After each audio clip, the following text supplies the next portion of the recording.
இந்த வீடியோவில் நம்ம மினி ப்ளூடூத் ஸ்பீக்கர் அதை தான் பார்க்க போகிறோம். இது வந்து லோக்கல் மார்க்கெட்டில் ஆஃப்லைன் மார்க்கெட்டில் கம்மி ரேட்டில் கிடைக்கும். 200 to 150 அது மாதிரி பட்ஜெட்டுக்குள்ளே தான் கிடைக்கும். இதுக்கு வந்து ஆன்லைனில் ப்ரைஸ் ரேஞ்ச் அதிகமாக இருக்கும்னு நினைக்கிறேன். கீழே டிஸ்கிரிப்ஷனில் லிங்க் தரேன். இதில் வந்து சப்போர்ட்டுன்னு பார்த்தீங்க அப்படின்னா உங்களுக்கு எஃப்எம் உண்டு, எஸ்டி கார்டு உண்டு, அதுக்கப்புறம் ஹெட்ஃபோன் ஜாக் 3.5mm ஜாக் உண்டு, யூஎஸ்பி சப்போர்ட், நீங்கள் மொபைலுக்கு சார்ஜ் போட்டுக்கலாம்.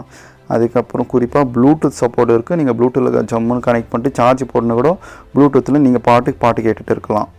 இதில் அந்த ஒரு ப்ளஸ் உண்டு. நான் வந்து இதை வாங்குறப்போ அதில் பேட்ரி லைஃப் உண்மையிலே ஒஸ்ட்டாக இருந்துச்சு. என்ன பண்ணுறதுனே தெரிலன்றதுக்காக நான் பேட்டரியை மட்டும் மாடிஃபை பண்ணேன். அதை ஓப்பன் பண்ணி அதில் நோக்கியா பேட்டரியை ஜஸ்ட் இன்சர்ட் பண்ணேன். அதில் ப்ளஸ் அண்ட் மைனஸ் தான், பெருசாக கஷ்டப்படுற மாதிரி இல்லை. அதை இன்சர்ட் பண்ணிவிட்டு ஆன் பண்ணி பார்த்தேன். ப்ராப்பராக ஒர்க் ஆச்சு, எந்த ப்ராப்ளமும் இல்லை.